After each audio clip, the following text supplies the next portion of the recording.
todo es culpa de tu mujer, que nos alimente y nos alimente.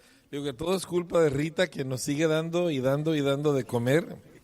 Pero es que los mexicanos mostramos amor dando de comer. Ok. ¿Quieres orar para iniciar? Vamos a orar. Padre, gracias por la abundancia de bendición y de gracia sobre nosotros.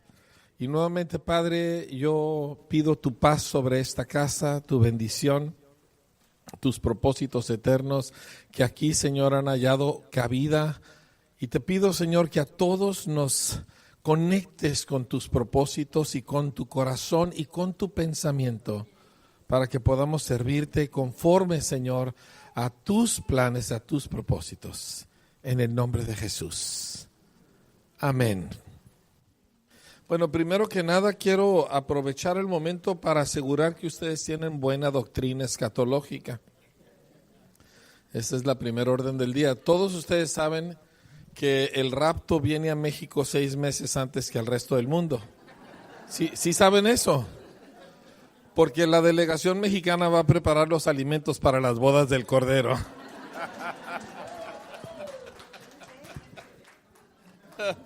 Ni modo que los japoneses y puro arroz sin sal, ¿verdad? No.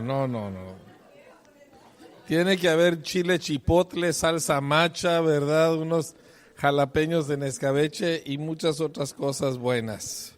Solo los mexicanos, nadie más he conocido yo en el mundo, que estamos sentados comiendo, platicando de otro restaurante y de otra comida que hicimos.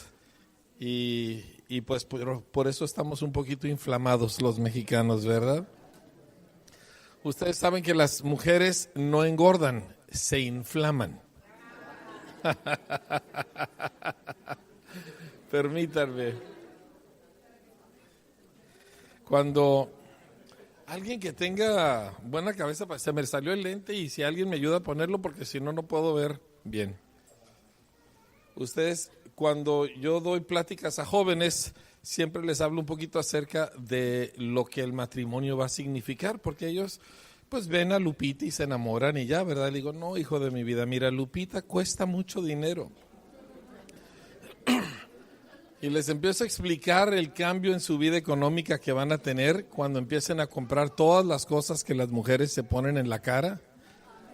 La crema humectante, la crema hidratante, la base, el maquillaje, el rubor, la cosa que va debajo de los ojos, la cosa de la rayita, la cosa de la ceja, la cosa de las pestañas en 3 tonos, ¿verdad?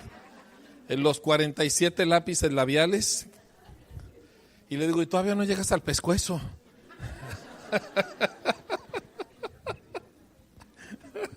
Cuando mi yerno estaba recién casado, mi hija mayor tiene 14 años de casada, y cuando estaba recién casado, me acuerdo que andamos en un viaje con el Espíritu y en verdad, y entraron a Liverpool, y le dice mi hija a Herbert, le dice, Herbert, necesito comprar un jabón para mi cutis. Cutis es una palabra muy peligrosa. Significa que todo se triplica de caro. Él pensó Palmolive 6 pesos, ¿verdad? Ella le trajo un estuche en forma de quién sabe qué, con un jaboncito adentro que se abría muy bonito, 350 pesos, y el pobre de Herbert se torció. Dice, y además necesito un cepillo aplicador. Le dije, yo te advertí que el celibato es más económico que el matrimonio.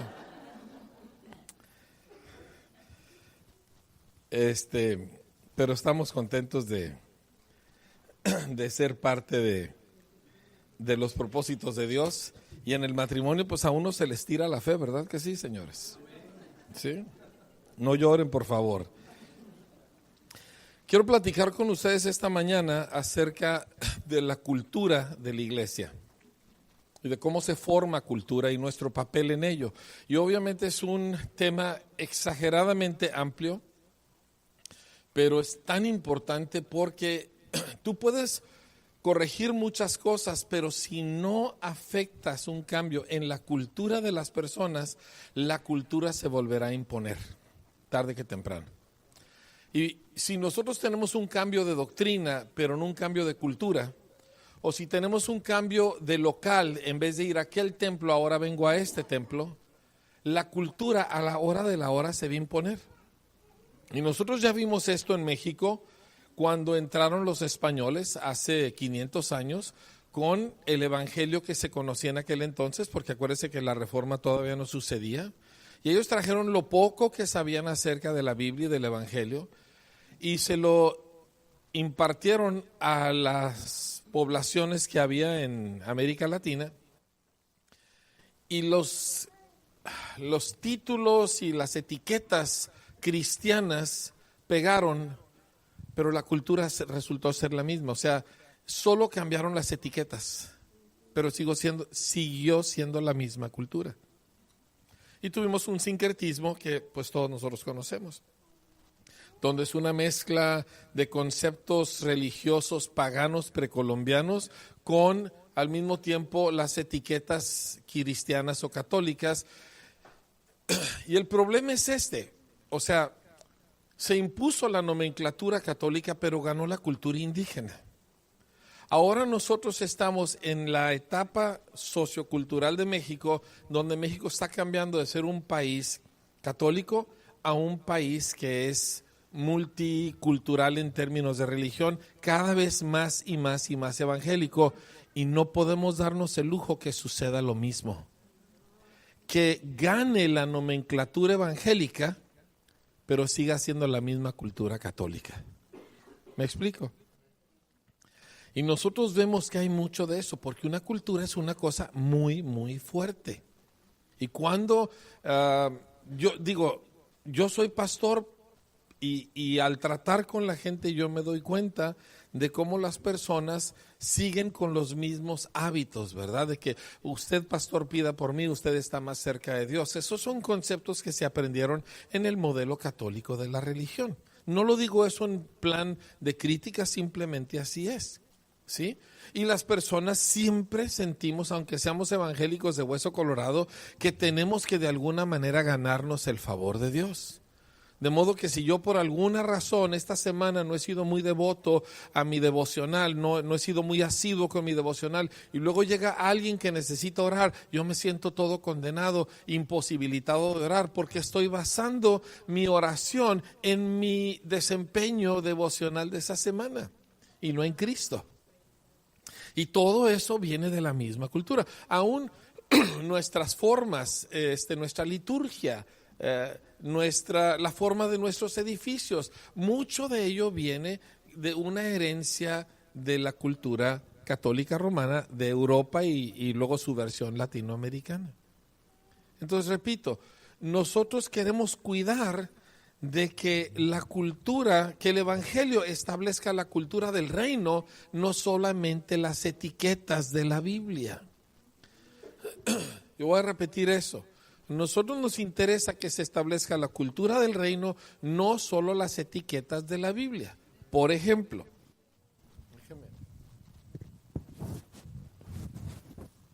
déjame me quito esto, que ya. Es que estoy en la casa de los Mellado y ahí duerme uno con abrigo, ¿verdad? Con razón se conservan también ustedes dos. Viven en un refrigerador.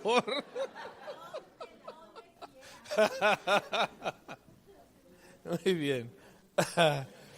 Por ejemplo, ¿sí? Hay muchos conceptos en la iglesia cristiana sobre el noviazgo cristiano.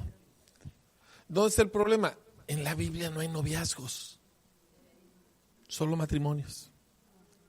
O sea que cuando un chico corteja a una chica es porque se quiere casar. El noviazgo a la mexicana es netamente mexicano, que pruebo con una y luego pruebo con otra y así porque pues es que estoy joven, ¿verdad? Y ando tirando rostro pero eso no haya cabida en el evangelio, eso no haya cabida en ninguna parte de la Biblia. Ahora, yo no estoy diciendo esto por decir bien, mal, simple y sencillamente un hecho concreto, no está en la Biblia. Tú nunca vas a encontrar de Génesis a Apocalipsis un solo lugar, una sola mención de un noviazgo como se maneja en nuestra cultura. Entonces, ¿qué tenemos ahí? Agarramos una cuestión de la cultura mexicana, le pusimos una etiqueta cristiana y decimos que esto es cristianismo. Y lo mismo puede suceder con la música, lo mismo puede suceder con muchas otras cosas. Por ejemplo, tenemos mucho, para mi gusto, un exagerado sobreénfasis en el concepto de autoestima. Y autoestima, nuevamente, no es un concepto bíblico. Ahora, no es que no exista la autoestima, pero la Biblia no lo maneja así. O sea, tú no ves al apóstol Pablo buscando levantar la autoestima de los creyentes en Corinto. ¿Me explico? Porque se quedaron todos muy quietos. Aquí hay doctrina de autoestima, 11º mandamiento. El asunto es de que la cultura que nos rodea tiende a querer colarse y a contaminar. Ahora mire, yo crecí en Guerrero Negro, Baja California, en La Salina. Mi papá fue uno de los que originalmente se fueron allá para desarrollar toda esa salina hace un montón de años. Y lo que era el pueblito original estaba pavimentado con sal. Entonces yo entiendo muy bien Mateo 5, donde dice, buena es la sal, pero si la sal pierde su sabor, no sirve para nada más que para ser pisoteada por los hombres. Bueno, todo el pueblito de Guerrero Negro, en su versión original, ya está mucho más grande ahora, todo el pavimento era sal. Pero no era la sal buena, era la sal contaminada. Cuando la sal se contamina, porque absorbe otras cosas de lo que hay a su alrededor, ya no sirve ni para procesos químicos ni para comer, solo para pavimento. Y cuando el evangelio se contamina con las cosas que hay en la cultura alrededor, por ejemplo, híjole, me voy a meter en líos, Doc. Entonces, yo por ejemplo, yo nunca en nuestra congregación, nunca he avalado ni permitido ni fomentado la mini boda que llamamos quinceañeras. No le veo cosa buena al asunto, que una familia gaste una millonada para una fiesta cuyo único objetivo es que la hija se luzca y que básicamente viene de los bailes de debutantes donde se presentaba la chica a sociedad diciéndole a la ciudad o al pueblo o a la sociedad, mi hija ya está disponible para que la pretendan. Yo dije, yo no encuentro dónde esto lo hago cascar en el reino. Otra vez todos se quedaron muy quietos. Porque sí se nos cuela la cultura. Ahora, hay aspectos culturales que no son necesariamente malos, hay otros que sí. Y uno necesita tener cuidado. Digo, lo vemos en las relaciones familiares. La relación familiar en nuestro país tiende a ser complicada. Muchos sentimientos, muchos reclamos, muchas cosas. Nos convertimos a Cristo y a veces no perdemos esos nexos y nosotros queremos entonces poder distinguir qué es la cultura del reino de Dios y qué es lo que no es cultura del reino de Dios. Y hay aspectos de la cultura que pueden ser transformados y hay aspectos que no. Entonces quiero estudiar un poquito de todo esto. Les voy a dar nada más un entre para que ustedes lo busquen y lo mediten y lo estudien más. Pero quiero darles un entre con la vida de Abraham. ¿Por qué? Porque Abraham es clave para nuestro entendimiento del reino de Dios. Y de hecho, si no entiende uno Génesis, la Biblia no le sirve a uno de mucho. Necesitas tener una buena base en Génesis para entender. Los primeros 11 capítulos de Génesis es para entender todo lo que fue la creación. Hay un creador, hay un dueño de todas las cosas, ¿verdad? Y hubo una caída. A partir del 12 empieza todo el plan de redención. Y lo que es muy interesante es que en los primeros 11 capítulos abarcan miles de años de historia, pero luego del capítulo 12 hasta el 50 abarca solamente la historia de una familia. Abraham, Isaac y Jacob. Dice Jacob realmente y José se sobrelapan las vidas de ellos dos. ¿Sí? Entonces, quiero que vaya conmigo a Génesis 12, porque quiero que veamos algunos elementos muy importantes. ¿Está bien? Ok, lo primero que vemos aquí, en los versículos previos, en los últimos versículos del capítulo 11, dice, estas son las generaciones de Taré. Taré engendró a Abraham, a Nacor y a Harán, y Harán engendró a Lot. Y murió Harán antes que su padre Taré en la tierra de su nacimiento, en Ur de los Caldeos. Entonces ellos vienen de Ur de los Caldeos. Quiero que entienda que Ur era el Nueva York de su tiempo. Era la ciudad más cosmopolita y más rica de la antigüedad. Era la ciudad del gran rey Hammurabi, el gran legislador de la antigüedad, ¿sí? Y Ur de los Caldeos en aquel tiempo era un puerto marítimo, porque estaba sobre el delta de los dos ríos, el Éufrates y el Tigris. Y entonces, esta era una ciudad extremadamente rica porque estaba a la cabeza de la región de agricultura de riego más grande de la historia de la raza humana. Nunca ha habido una región de cultivo de riego tan grande como lo que fue Mesopotamia en la antigüedad. Ahorita no queda nada de aquello, ahorita es una desgracia Mesopotamia. Pero en aquel entonces, si usted se va a los libros de arqueología del siglo XIX, usted encuentra, hay uno en particular que se llama La Biblia tenía razón, y todo Mesopotamia estaba surcado de canales de riego. Todo Mesopotamia de norte a sur. Entonces, ¿hay alguien aquí que esté involucrado en la agricultura? ¿Sí? La agricultura de riego deja mucha lana. Mucha lana. Si no me cree, vaya a Obregón, Sonora. Todo el agua de Chihuahua va a ir a dar allá y ellos riegan sus cultivos y están ricos y nosotros nos quedamos allá en la sequía, ¿verdad? Porque la sierra vacía para el Pacífico. El asunto es este: Ur era inmensamente rica como ciudad. Los arqueólogos nos dicen que la casa típica en Ur de los Caldeos consistía de 12 a 13 habitaciones en 2 pisos alrededor de un patio central. 12 a 13 habitaciones la casa promedio.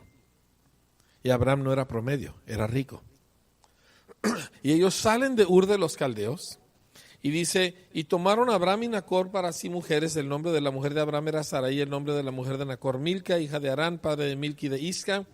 Mas Sarai era estéril y no tenía hijo. Y tomó Taré a Abraham su hijo, y a Lot hijo de Harán, hijo de su hijo, y a Sarai su nuera, mujer de Abraham su hijo.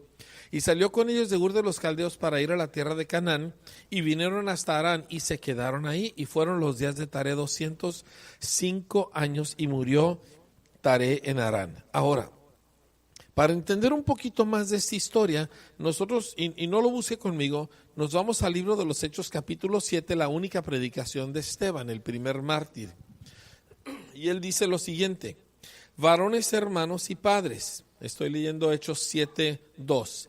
El Dios de la gloria apareció a nuestro padre Abraham estando en Mesopotamia antes que morase en Harán, cuando todavía estaba en Ur de los Caldeos. Se le aparece el Dios de la gloria y lo llama. Y le dice, sal de tu tierra y de tu parentela y ven a la tierra que yo te mostraré. Por otro lado, en el libro de Josué, Josué nos dice acerca de sus antepasados. En Josué 24:2 dice, así dice Jehová Dios de Israel, vuestros padres habitaron antiguamente al otro lado del río. Esto es Taré, padre de Abraham y de Nacor, y servían a dioses extraños. Entonces eran paganos, espiritistas, hechicería, Taré, Abraham, todos ellos. Y algo le pasa a Abraham estando en Ur de los Caldeos. Tiene una visión tremenda, ¿verdad? Dios le habla, el Dios de la gloria se le aparece, ni me imagino cómo haya sido eso. Y de alguna manera, aparentemente, él tiene esta experiencia influye en su familia, de modo que Harán se lleva a toda su familia y se van hacia el norte y terminan ellos en Harán, que interesantemente la palabra Harán significa demora o atorado. Y no se mueven de ahí hasta que muere Taré. Y cuando Taré muere, entonces se retoma la narrativa. Dice, pero Jehová había dicho a Abraham. O sea, Dios no le volvió a hablar a Abraham. Ya le había hablado, ya le había dicho, sal de tu tierra y de tu parentela y de la casa de tu padre a la tierra que te mostraré. Y haré de ti una nación grande. Y aquí es donde empieza esto. Es súper importante que como servidores nosotros entendamos. El propósito de Dios era establecer una nación, un pueblo, con toda una cultura diferente. Y para que eso fuera posible, Dios le dice a Abraham, tienes que abandonar la cultura de tu familia, la cultura de tu parentela, la cultura de tu tierra. Te vas a separar de todo eso. Tú ya no puedes seguir con aquello, porque si él se queda ahí, pues sigue con la fuerza de esa cultura. Así que Dios los saca de ese lugar. Y cuando tú vienes a Cristo, y especialmente si tú vas a tener una responsabilidad en el cuerpo de Cristo, tu cultura familiar, mi cultura familiar se necesita quedar atrás. Mi cultura familiar no me puede acompañar a la iglesia, no me puede acompañar al reino de Dios. ¿Por qué? Porque el objetivo era establecer una nación con una cultura totalmente diferente. Escuche bien, donde después pudiera nacer el Hijo de Dios. Todo el objetivo de Abraham era crear un pueblo, formar un pueblo en el cual pudiera nacer el Dios hecho hombre. Ahora, no me quiero adelantar porque la verdad es súper emocionante esto, pero quiero mostrarle un par de cosas. Dice, haré de ti una nación grande y te bendeciré y engrandeceré tu nombre y serás bendición. Bendecirá a los que te bendijeren y a los que te maldijeren maldecirá, y serán benditas en ti todas las familias de la tierra. Todo esto, aquí empieza el propósito redentor de Dios en Cristo. Y todo esto tiene que ver con Abraham y su simiente, la cual es Cristo Jesús. Y Abraham, después de tantos años de demora, finalmente emprende la marcha, pero se trae a Lot, su sobrino. Porque es difícil dejar tu cultura familiar. Es difícil desprenderte. ¿Sí? Y total, vienen a dar a Canaán, y Canaán era un lugar difícil. Canaán era una tierra muy violenta, muy perversa. De hecho, Dios le dijo a Abraham acerca del juicio venidero contra esa nación por causa de sus prácticas perversas y violentas. O sea, no crea que era gente linda. Y cuando Abraham llega, dice, y habitaba en aquella tierra el cananeo. Llegan ellos a Canaán, ¿sí? Y entonces vemos nosotros que empieza un patrón de comportamiento de Abraham que nos empieza a definir la cultura que ustedes tienen el encargo de Dios de establecer aquí. Porque la cultura no la puede establecer el pastor desde el púlpito. Yo quiero que eso lo tengan ustedes muy claro. Yo soy pastor de una iglesia muy padre, pero yo no puedo establecer la cultura en la gente. El púlpito tiene su función, pero para que se establezca la cultura, todo el equipo de trabajo tiene que estar conectado a la misma idea y todos necesitamos estar impartiendo y enforzando y animando las mismas ideas, o si no, somos un montón de gente junta, pero no estamos creando una cultura del reino. Entonces, la responsabilidad que ustedes tienen es muy, muy fuerte. ¿Sí? No puede nada más, pues yo con todas las mejores intenciones no nos llevan a donde Dios nos quiere llevar. Se necesita una conexión inteligente, intencional, donde nosotros estamos conscientemente impulsando el reino de Dios en medio de la iglesia en la cual Dios nos ha hecho parte. ¿Sí? Ahora, fíjense lo que sucede aquí, versículo 6. Y pasó Abraham por aquella tierra hasta el lugar de Siquem, hasta el encino de More, y el cananeo estaba entonces en la tierra. Y apareció Jehová a Abraham. Tenía probablemente como 30 años que no se le aparecía. Sí, desde Ur de los Caldeos. Pero Abraham dio el paso y Dios se le aparece y le dice: a tu descendencia daré esta tierra. O sea, Abraham, este es el lugar. Tú no sabías a dónde ibas, pero yo te hice llegar al lugar indicado. Porque Dios sabe dirigir nuestros pasos. Dice: a tu descendencia daré esta tierra. Y Abraham edifica un altar a Jehová, quien le había aparecido. Luego se pasó de allá a un monte al oriente de Betel y plantó su tienda, teniendo Betel al oriente, al occidente y Ai al oriente, y edificó ahí un altar a Jehová e invocó el nombre de Jehová. Y aquí vemos un patrón en la vida de Abraham. Él plantaba sus tiendas. Cuando hablamos de plantar una tienda, es algo que se hace rápido, no requiere mucha inversión, es altamente portátil.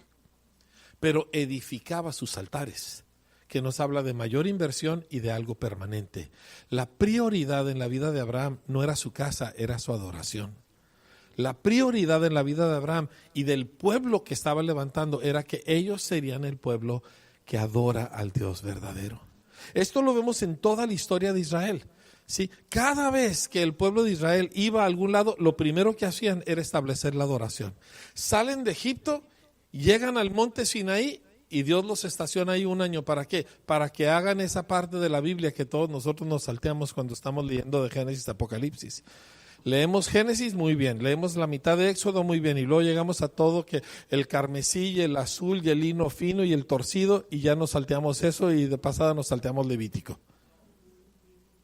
Pero toda la segunda mitad de Éxodo y todo el libro de Levítico tiene que ver con el establecimiento de adoración como el centro de la vida nacional. Y por ejemplo, cuando tú te vas con David, ¿por qué fue grande David? Porque lo primero que él hizo fue establecer adoración en el corazón de la nación.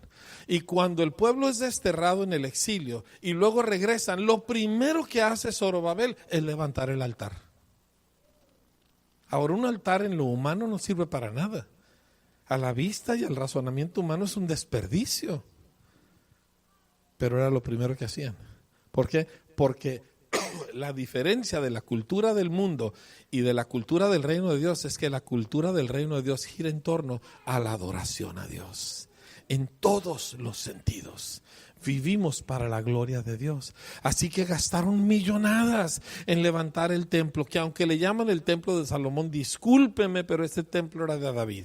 Porque él hizo los planos, él fue el que lo quiso construir y él fue el que juntó toda la lana para construirlo. Salomón solo fue el ingeniero, el encargado de la obra. Pero esto era la razón que Dios amó a David, porque David, toda la vida de la nación giró alrededor de la adoración. 24 horas al día había adoración en Jerusalén. En todas las partes del mundo se blasfemaba contra Dios, pero había un lugar, Sión, una ciudad chiquitita, donde todo el día el nombre del Señor era exaltado. Ahora, esto era la cultura del pueblo de Dios. Nosotros muchas veces, y permítame tomar un par de paréntesis pastorales para aplicar esto, si nosotros hacemos un cristianismo cuyo enfoque son las necesidades humanas, nunca formaremos discípulos fuertes. El enfoque es la gloria de Dios. Y en la gloria de Dios está cubierta toda necesidad humana. Pero si tú te enfocas a la necesidad humana, no necesariamente va a haber gloria para Dios. Pero si te enfocas en traer gloria a Dios, la necesidad humana queda cubierta. Siempre es así. ¿Sí? Busca primeramente el reino de Dios y su justicia, lo demás solito llega. Dios se encarga de ello. Pero muchas veces en la iglesia, la buena intención de ayudarle a la gente necesitada nos lleva a cambiar el enfoque. Y el enfoque se vuelve en la necesidad de la gente. Y la necesidad de la gente no es la primera prioridad. La gloria de Dios siempre es la primera prioridad. Y todos ustedes que sintieron un choque en su interior cuando dije eso, eso fue tu carne. Porque la carne no entiende eso, porque la carne quiere medir a Dios por lo humano. Y Dios no es humano. Dios es el único que nunca fue creado. Él es completamente aparte de toda la creación. ¿Sí?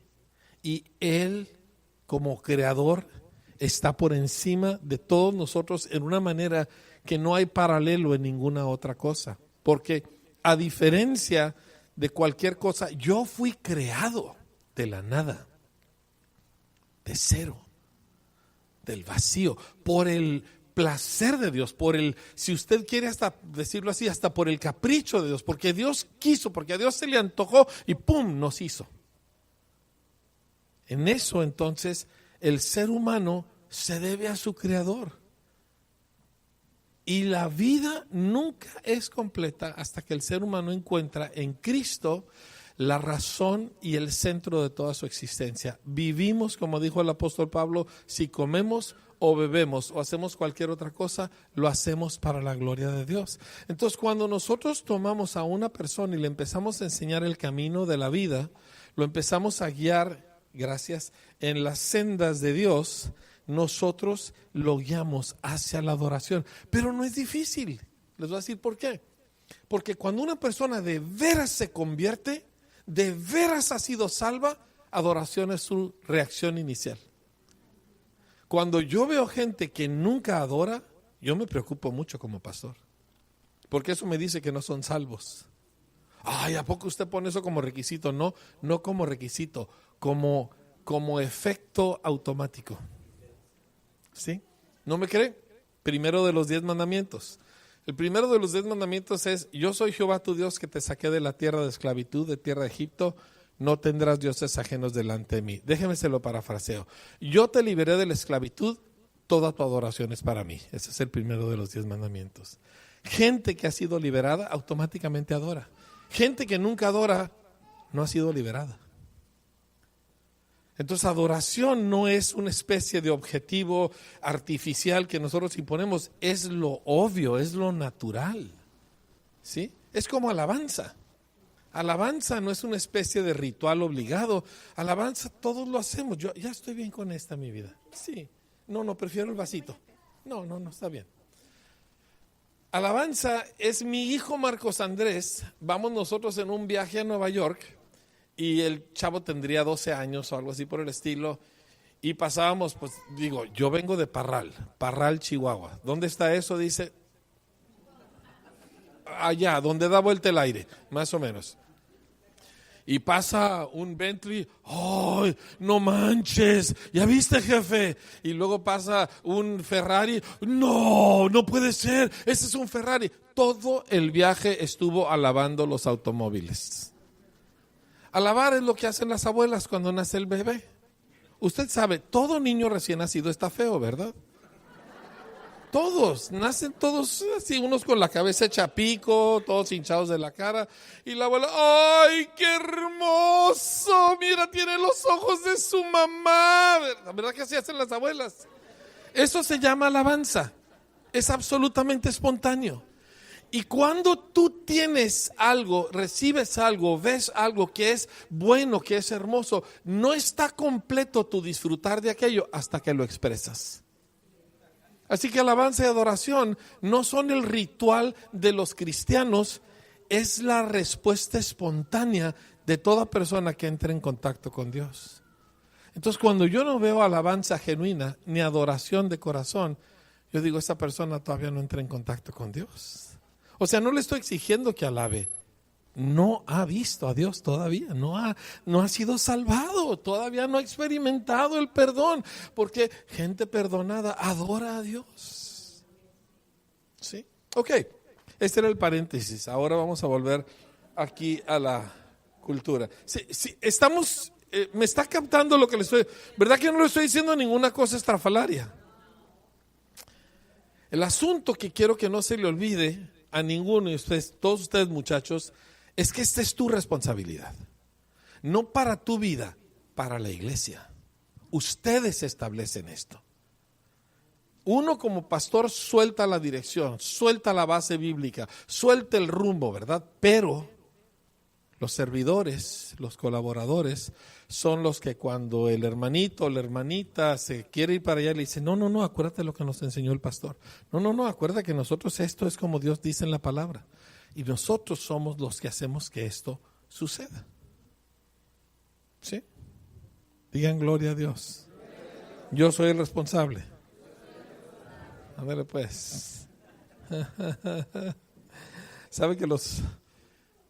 bueno, volvemos a Abraham. No, volvemos a Abraham. ¿Sí? Nada empieza sin un llamado. Nada. Uno no produce esto por la fuerza de sus ganas. Hay un llamado de Dios y uno necesita reconocer el llamado. ¿Sí? Abraham fue lo que fue porque Dios lo llamó. Entonces eso nos da un descanso tremendo, porque no estamos aquí porque nosotros qué buena gente somos, estamos aquí porque Cristo nos quiso incluir. Y nosotros simplemente respondemos en fe a ese llamado. Y eso, y verdad que Dios fue muy paciente con Abraham. Abraham se tardó horrores y Dios no se desesperó. Entonces tengo noticias para ti. Dios no se desespera contigo. ¿Sí? Dile a tu vecino, Dios no se desespera contigo. Yo sí, pero Dios no.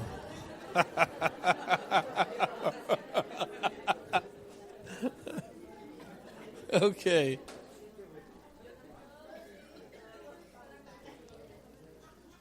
Ahora, escúcheme. Llegamos al versículo 10 y está la historia donde Abraham se va a Egipto. Hubo hambre en la tierra, a Abraham le entró el pánico y agarra rumbo para Egipto y le dice a Sara, que era muy hermosa, le dice, tú le vas a decir a todo el mundo que eres mi hermana. Que de hecho sí era una media verdad, porque ella era hermana de su padre, pero no era hija de su padre, pero no hija de su madre. Era media hermana de Abraham, en aquel entonces así se casaban.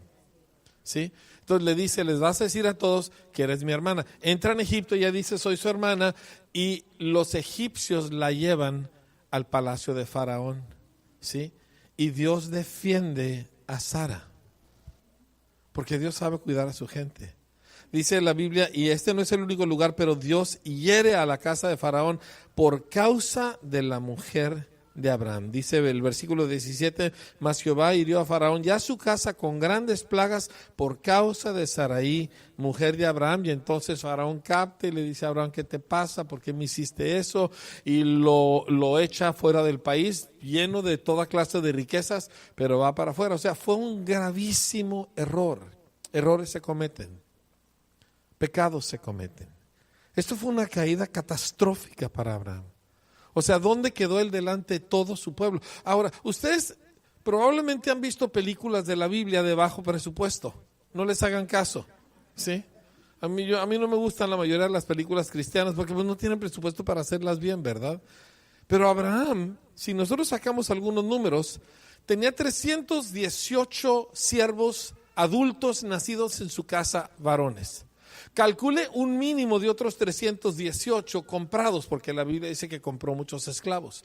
Ahí van 650, digamos, ¿verdad? Y luego añádale otras 650 mujeres adultas, ya estaban sobre 1300. Y ahora añádale un montón de chamacos. Abraham estaba sobre un campamento de no menos de 2000 personas. No era una pandillita ahí de 15 gentes con 30 chivitas como ves en las películas. O sea, este tipo, él y Lot no cabían en el mismo estado. Hace cuenta que uno se tuvo que ir a Baja California Sur y el otro se quedó en la del norte porque no cabían. Estos no son cuentos de hadas, aquí está. ¿Y cómo quedó él delante de toda su gente con eso? ¿Y cómo quedó delante de los egipcios? ¿Y cómo quedó delante de su mujer? Que hoy no vamos a meternos, pero entre ellos había unas conversaciones muy impresionantes. O sea, Sara era una mujer de fe. ¿Y qué haces cuando la has regado? ¿Y qué haces tú con un creyente que tropezó, que tiene 3, 4 meses en Cristo y comete una burradota y ves emborracho otra vez? ¿Qué haces con esa pareja que tuvieron un pleitazo, que tienen un par de meses de convertidos o un año de convertidos y se dijeron horrores y ya parece que eso no tiene? ¿Qué haces con esa gente? ¿Sabes qué hizo Abraham? Volvió al último lugar donde Dios se le había aparecido. Porque adoración es el centro de nuestra vida. Y él volvió al altar que él había levantado entre Betel y Ai. Cuando te desvías del camino, no sigues adelante, te regresas al último lugar donde tú y Dios se vieron, donde tú y Dios se conectaron. Porque nosotros no somos buenos cristianos, nosotros estamos en Cristo. Y si yo me salgo de Cristo, no es échale ganas para tratar de enderezarme, es regrésate a ese lugar, al punto de tu conexión. Muy bien, ahora,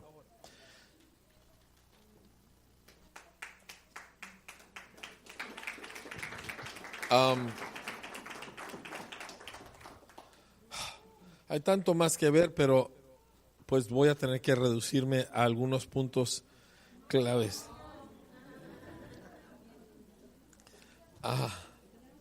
Ok, ¿cuál es el objetivo? Vamos a no perdernos.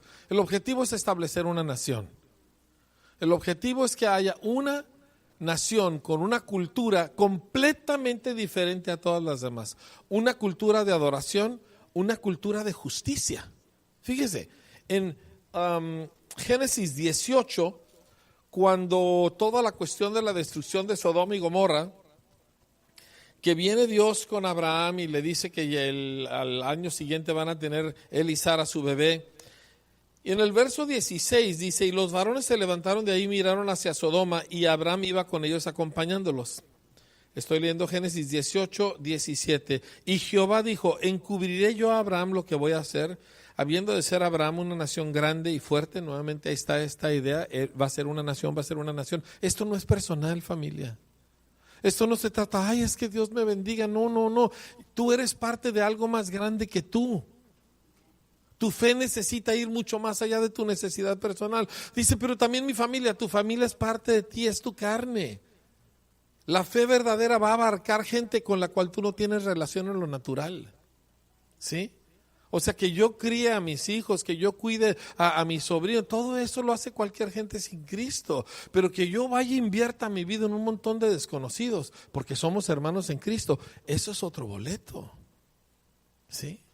Entonces nosotros encontramos aquí a Dios estableciendo este pueblo y dice, habiendo de ser benditas en él todas las naciones de la tierra, dice, porque yo sé que mandará a sus hijos y a su casa después de sí, que guarden el camino de Jehová haciendo justicia y juicio, para que haga venir Jehová sobre Abraham lo que ha hablado acerca de él. Abraham en esta nación estaba estableciendo una cultura de justicia. Necesito explicarle un poquito esto. La palabra justicia en español no le hace justicia al vocablo original del idioma de la Biblia, tanto el hebreo como el griego.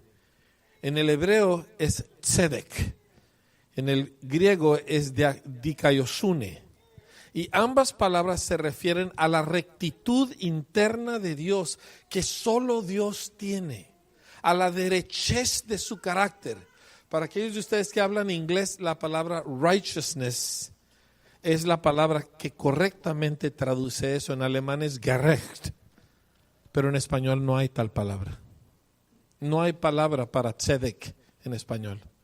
Así como no hay palabra para accountability en español, porque son conceptos que no manejamos. ¿Sí? O sea, la idea de rendir cuentas no es una parte de nuestra cultura, por eso nunca hemos inventado una palabra. Y la idea de aquella derechez interna, sagrada que hay adentro del carácter de Dios, no existe en nuestra cultura y por eso no tenemos palabra. Porque el vocabulario de una cultura se forma en torno a los valores que ha abrazado. Y para nosotros la rectitud, pero la rectitud que solo Dios produce, no es importante. Para nosotros lo importante es lo que sentimos. Para nosotros lo importante es lo que queremos. Yo estoy confiando que Dios va a inventar varias palabras para el idioma español a la medida que avance el evangelio. Pero esta rectitud, para un judío, el sueño de su vida es que su hijo sea un tzedek, un hombre justo, un hombre recto, alguien que primero se corta la mano que robarse un peso. ¿Me explico? Nosotros aquí en México, los cristianos, nos pagamos a la moda china. Hasta le cobramos a Dios de los diezmos, vamos a dar el diezmo. Pero le di 20 pesos al limonero, le quito 20 pesos a mi diezmo, ¿verdad? Y hacemos muchas cosas así porque somos una cultura transera. Somos una cultura que batalla con muchos elementos bíblicos, como la autoridad. Batallamos, ¿por qué? Pues porque no es parte de nuestra cultura. Pero Dios estaba estableciendo una cultura diferente de rectitud y de justicia, de esta derechez interna que Dios produce en la gente. Si tú hablas inglés, y yo vengo de una familia bilingüe, y yo me acuerdo hablando con mi hermano menor que no sigue a Cristo, y le estaba platicando acerca de esto, y él me dice, claro, Enrique, dice, no hay nada que ver entre la palabra justicia y la palabra righteousness. No significan lo mismo para nada. Entonces, Dios dice, yo sé que Abraham le va a enseñar a sus hijos a caminar en esta rectitud. De hecho, son dos palabras en el hebreo, no tenemos tiempo para profundizar en ellas. Se traducen en el español justicia y juicio, y siempre vienen juntas en la Biblia, ¿sí? Y son tzedek y mishpat. Tzedek habla de toda esta derechez, de esta pureza interna de Dios que es santa y bella, y mishpat habla del gobierno de Dios. Y siempre van juntas, ¿sí? De hecho, las encontramos juntas no solo en el Antiguo Testamento, también en el Nuevo. Pero el punto siendo que esta cultura era diferente. Mire, imagínense cuando yo tengo un joven, o de hecho no uno, un montón de jóvenes en nuestra iglesia, que un día dicen, ¿qué hacemos? ¿Qué hacemos? Y tenían el tiempo libre. Pues hay una película así de la antigua Grecia en el cine. Pues vamos a ver la película. Dijeron, pues una película de historia, no va a haber problema y bla, bla, bla. Y se van y se sientan todos en la fila de mero enfrente, sí, en el cine. Y la película era Troya. Y si alguien alguna vez ha visto esa película, sabe que empieza con una escena sensual terrible. Y cuando empieza la escena, todos los muchachos, sin que nadie le dijera, todos hicieron así. Nadie les tuvo que decir. ¿Por qué? Righteousness, justicia, rectitud, aquella cosa interna. Muchacho sentado en su examen, en un salón de la escuela, de la universidad, con un profe barco, de esos que se salen a la hora del examen, para que todos copien, para que le salga a él un alto nivel. Y todos están copiando y él está sentado haciendo su examen, no voltea a la izquierda, no voltea a la derecha, tolera las burlas de los demás y él hace su examen y todos se sacan 10 y él se saca un 7.5. Pero él lo hizo de a de veras delante de Dios.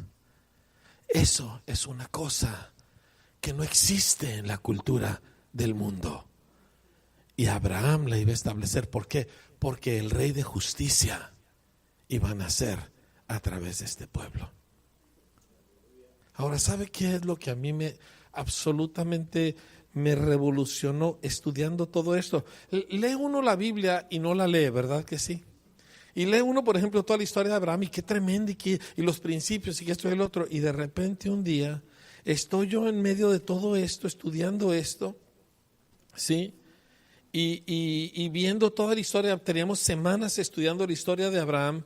Y entonces de repente me encuentro con el siguiente versículo. Déjenme se los encuentro. Dice así.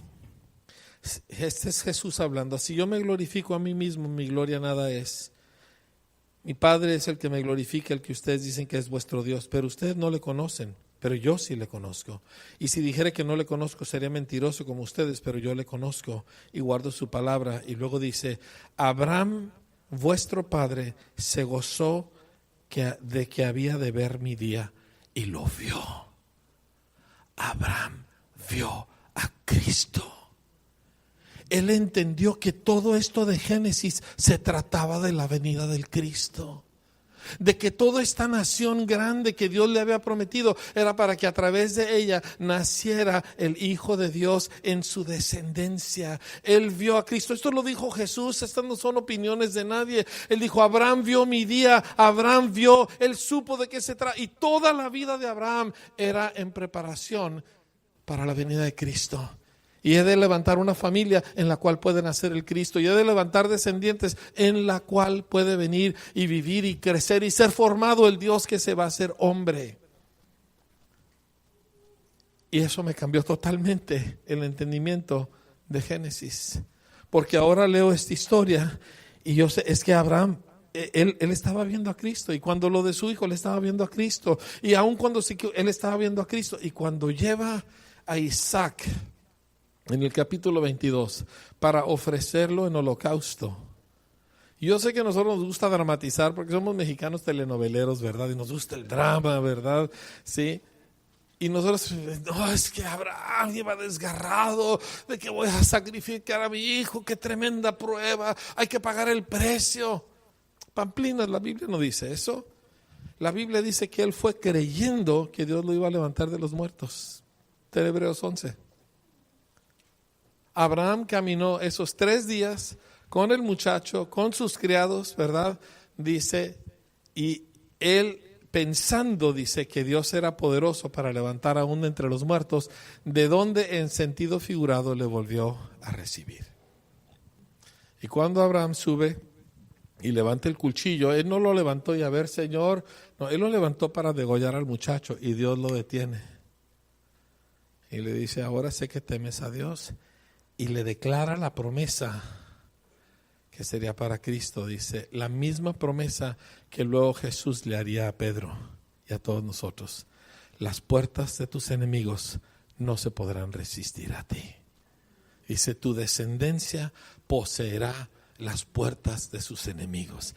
Exactamente lo mismo que Jesús le dijo: bienaventurado eres Simón, hijo de Jonás, esto no te lo reveló carne ni sangre, y yo te digo que tú eres Pedro. Y dice, y sobre esta roca estableceré mi iglesia, y las puertas del infierno no prevalecerán contra ella, no se podrán resistir a ella.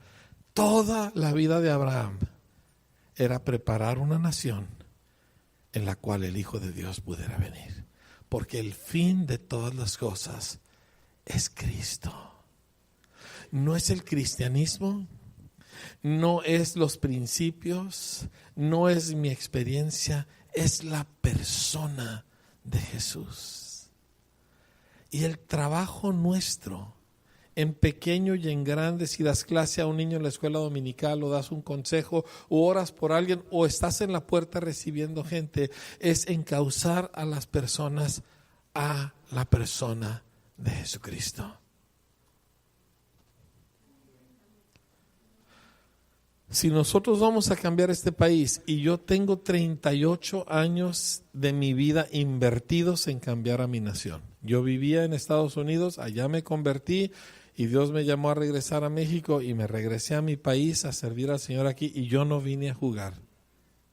Y yo no soy iluso, yo entiendo, como se dijo ayer, que una generación no va a lograr esto. Se requieren 3 generaciones mínimo para cambiar de rumbo un país. Yo estoy, gracias a Dios, mis hijos están sirviendo al Señor. Ahorita estoy vigilándolos para que críen bien a mis nietos, porque yo quiero que mi siguiente generación también sirva al Señor. Pero si vamos a cambiar a México, necesitamos cambiar su cultura. Y eso empieza con este grupo de personas. Nosotros somos el plan A y no hay plan B. ¿Mucho paquete? Sí, señores, mucho paquete. Pero bendito sea Dios que tenemos un montón de gracia a favor nuestro para hacer esto. Dios es ambicioso, más de lo que yo jamás me imaginé. Pero bendito sea Dios que si Él ambiciona algo, Él tiene la capacidad para llevarnos a lograrlo. Amén.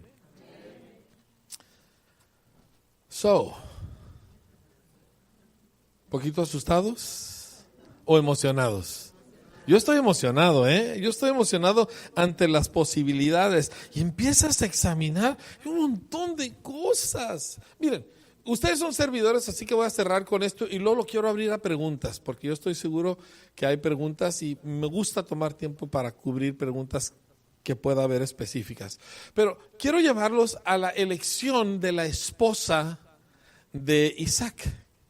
Nace Isaac y todo lo que sucede y bueno, puedo hacer aquí un comentario cultural así breve. Es muy complicado vivir con una mujer de Dios, ¿sí? De veras, es peligroso.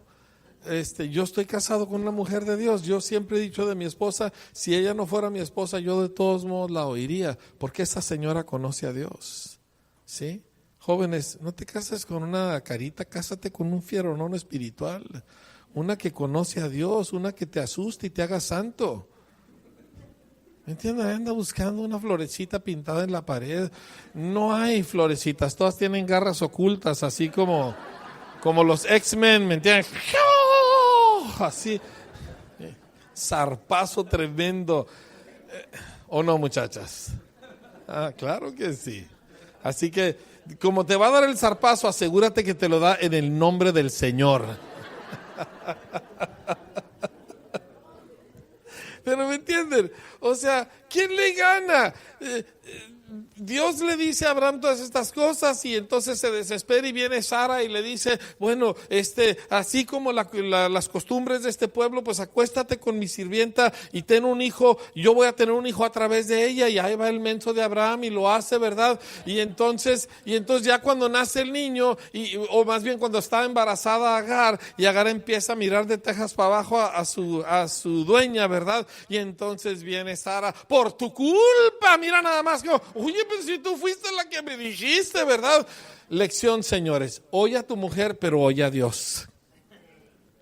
Préstale atención a tu señora, pero oye a Dios. Más adelante, ¿verdad? El muchacho está burlándose de Isaac y viene Sara y dice, échalo fuera de mi casa a él y a su madre porque no voy a heredar con mi hijo.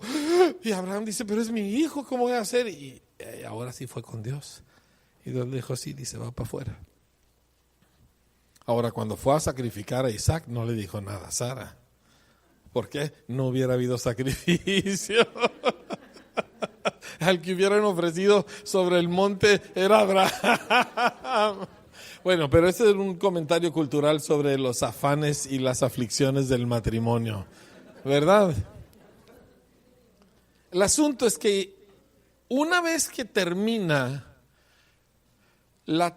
el sacrificio, una vez que termina Génesis 22 y Dios le da estas tremendas promesas donde le dice, por mí mismo he jurado, dice Jehová, que de cierto te bendeciré y multiplicaré tu descendencia como las estrellas del cielo, etcétera, etcétera. Una vez que termina, básicamente termina la historia de Abraham. Lo único que queda es cómo extender esto a la siguiente generación. Y Abraham toma a su criado y le dice, júrame, el juramento más solemne posible. Dice que tú no vas a tomar de las hijas de esta tierra para mi hijo. Tenía Abraham más de 140 años de edad, es riquísimo, etcétera, pero el objetivo es un pueblo. El objetivo es un pueblo, el objetivo no eres tú, el objetivo no son tus sueños, el objetivo no son tus necesidades. Discúlpame que te lo diga así, tú no eres el centro de la atención de Dios. Dios está enfocado en su pueblo. Cristo dio su vida por su iglesia, no por... Ahora, como individuo soy parte de aquello, pero no es... Ay, es que Dios a mí, Enrique, me quiere tanto. No, Dios ama a su pueblo. Y yo me invierto en su pueblo y estoy conectado con Dios. No me crean, vean la vida del rey David. Qué amor por el pueblo de Dios. O sea, lees las oraciones de David y está orando por alguna cosa particular, que unos enemigos que le está yendo muy mal. Y tu pueblo, Señor, tu pueblo, acuérdate de tu pueblo. Es más, el Salmo 51, cuando David la superregó con Betsabé, ¿verdad? Ahora, cuando tú la superriegas y luego te estás arrepintiendo, pues tú nada más lo único que tienes es perdóname, Señor, ¿cómo pude hacer esto? ¿Y saben cómo termina el Salmo 51? Tu pueblo, Señor, tu pueblo. Un verdadero sacerdote que tiene el pueblo en el corazón y sobre sus hombros. Eso es lo que un verdadero servidor trae encima. Trae la carga del pueblo, trae el deseo por el pueblo, quiere que el pueblo se beneficie. Yo tengo gente en mi congregación que cuando todavía no agarramos muy bien la onda de cómo usar el sonido, venían a decir, pastor, está muy alto el sonido, y hay señoras grandes de edad para las cuales eso les estorba y ya no están oyendo nada. Tenían una preocupación por la gente, ¿sí? Entonces nosotros queremos siempre tener eso muy claro. Y aquí Abraham tiene todo, ya está viejo, le ha ido muy bien, ya tiene una señora nueva, ¿verdad? Tura, y con un montón de chamacos, etcétera. Pero la descendencia es a través de Isaac, y él tiene que garantizar que él se case con la persona idónea, porque se trata de establecer una cultura. Así que escoge a su mejor criado, al de más confianza, dice Génesis 24:2, y dijo Abraham a un criado suyo, el más viejo de su casa, que era el que gobernaba en todo lo que tenía. O sea, no era un mandadero, era un administrador de alto calibre. Y lo juramenta y le dice, no vas. Había dos cosas muy claras, ¿verdad? O sea, no lo cases con una hija de esta tierra y no lo regreses a la tierra de donde nos venimos. O sea, quiero que entiendas que sin definición no hay bendición y no hay avance del reino de los cielos. La gente que anda titubeando en que ¿por qué tan estricto? Nunca llegas a ningún lado. Te tienes que definir. Mis hijos supieron desde un principio, un inconverso, una inconversa, jamás, punto. Ni siquiera se trataba el tema. Esto simple y sencillamente no es parte de lo que nosotros somos. Ni la pienses. Entonces nunca hubo problema. Y digo, eran chavos guapos y me entienden, a mi hija Rebeca es muy bonita y la perseguían todos, habido y por haber. Y yo le decía a mi hija, mira mi reina, ni para qué te afliges, tu mamá y yo sabemos orar. O sea, tú nunca vas a andar con un inconverso. Pero es que ya tengo 12 años y no tengo novio. Pues así se les mete, ¿verdad? Ay, mijita, no, nunca va a suceder así, porque así va a ser, mi reina, porque tu mamá y yo sabemos caminar con Dios. Entonces, pero eso estaba definido desde un principio. Yo les pregunto a mis hijos, oigan, ustedes están muy traumados por ser hijos de pastor, y voltean y me dicen, ay papá, ¿qué te pasa? Claro que no, papá, pues nosotros nos sentamos enfrente de todos los congresos aunque lleguemos tarde, ¿verdad? Y ellos están felices, ellos no tienen ningún problema. Yo oigo tanto de que los hijos de pastor que han sufrido tanto porque todo el mundo los tiene como en un vitral, ¿verdad? Y así por el estilo. Y mis hijos dicen, no, o sea, ellos supieron desde un principio esto es lo que somos. Si tú estás definido en servir a Dios, tus hijos estarán definidos. Si tú estás definido nada más venir a la iglesia el domingo, pues es lo que tus hijos van a hacer. No son los hijos de los cristianos los que siguen a Cristo, son los hijos de los que sirven a Dios los que siguen a Cristo. Tú sirves al Señor, tus hijos van a servir al Señor. ¿Sí? Y no hay cosa más preciosa que el que tus hijos sirvan a Cristo. Punto. No hay nada que se compare con eso. ¿Sí?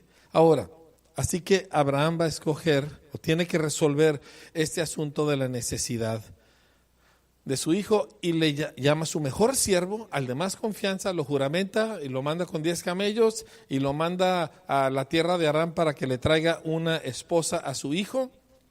¿Sí? Y lo tremendo de aquí, y le dice, Dios va a mandar su ángel para preparar todo, y este criado estaba unido al corazón de su amo. O sea, él no estaba en su propio rollo. Lean las oraciones del siervo. Dios de mi señor Abraham, Dios de mi señor Abraham, muéstrame que has hecho bondad con mi señor Abraham. O sea, él estaba peleando por el sueño y la visión de su señor Abraham, no por su propia visión. Él estaba entregado a la causa que encabezaba a Abraham. Y así necesita ser en una iglesia. Porque no puedes tener 42 cabezas en una iglesia. Hay una dirección, hay un rumbo. ¿Sí? Y tú has probado y has llegado a la conclusión que estos pastores son dignos de tu confianza en todo el sentido de la palabra. Órale, vámonos, yo estoy contigo, en las buenas y en las malas, démosle. Cuando llega el criado y hace su oración, me llama mucho la atención de que lo que él buscó era una sierva. Sí, en el versículo 14, cuando él hace su oración, dice, sea pues la doncella a quien yo dijere, baja tu cántaro, te ruego para que yo beba, y ella respondiere, bebe. También daré de comer de beber a tus camellos, que esta sea la que tú has destinado para tu siervo Isaac. ¿Sabes lo que es dar de beber a 10 camellos que han atravesado el desierto? Son aproximadamente 1000 litros de agua, son 100 litros por camello. Un camello puede tomar aproximadamente, después de atravesar el desierto y consumir toda su reserva de agua, se puede echar 100 litros de agua. O sea que Rebeca estaba machín, porque le sacó el agua del pozo. Pero lo que me encanta es la iniciativa. Ella ya traía aquella cosa de agua encima del lomo, ¿verdad? Y le dice, oye, baja tu cántaro. ¿Cómo que baja tu cántaro? Pues ahí está el pozo, ve y sírvete agua tú, ¿verdad? ¿Qué no? Soy mujer, oye, ¿qué te pasa? No seas aprovechado. ¿Qué no ves que ya apenas estoy pudiendo balancear esta cosa? Dice, pronto bajó su cántaro y le dio de beber. O sea, tenía iniciativa. ¿Tenía qué? Iniciativa. Era movida la chava. Me encanta como en Zaqueo, ¿verdad? Jesús le dice, Zaqueo, apúrate. Voltea con su vecino y dígale, apúrate. Muchachas, busquen un muchacho de esos que como que todavía las neuronas no se le conectan muy bien y digan, apúrate. Porque lo vas a hacer de casada toda la vida. ¿O no, señoras? Claro, viejo, muévete. Bueno.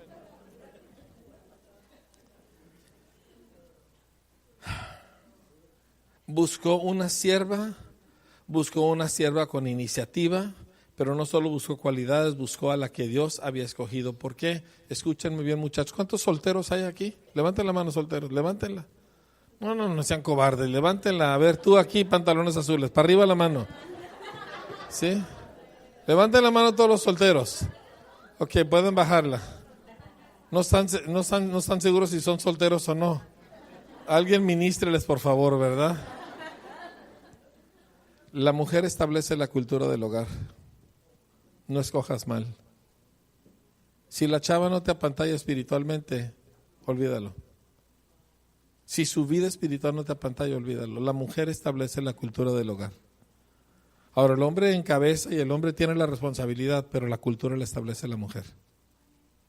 Y eso te lo puedo mostrar de 100 maneras, aunque ahorita no es el momento, pero así es.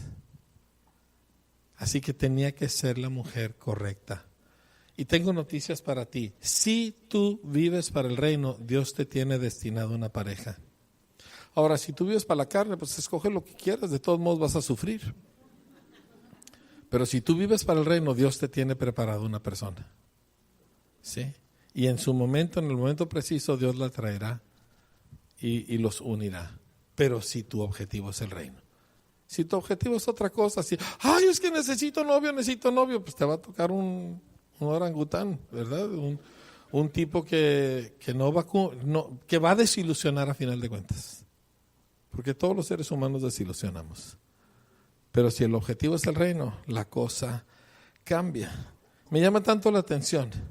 Ella le dio agua hasta que se sació, le dio hasta que terminó con él y luego terminó para los camellos. O sea, 2 veces lo sació a él y sació a todos los camellos. Así es como se trabaja, así trabaja un siervo, hasta que termina la tarea.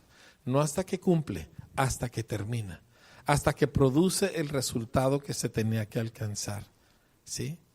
Y nosotros como servidores, no es nada más de que estamos nosotros en un cierto lugar de privilegio, es trabajar.